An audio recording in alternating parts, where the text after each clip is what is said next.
नमस्कार सर्वांना, स्वागत आहे सर्वांचं माझ्या यूट्यूब चॅनलमध्ये। मी आज बनवले आहे पत्ताकोबीची भाजी। कढईमध्ये तेल टाकले, मोहरी जिरे टाकलेत, लसूण टाकलेत बारीक चिरून,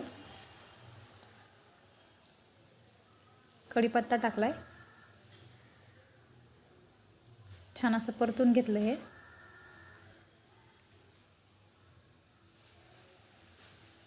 लसणाचा छान कलर चेंज झाल्यानंतर हळद टाकायची, त्यामध्ये 2 हिरव्या मिरच्या टाकायच्या कापून,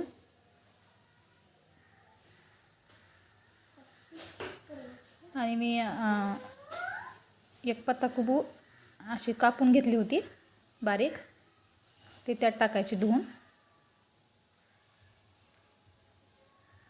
आणि 2-3 तास अशी हरभऱ्याची डाळ भिजवून ठेवली होती, ती पण टाकायची त्यात।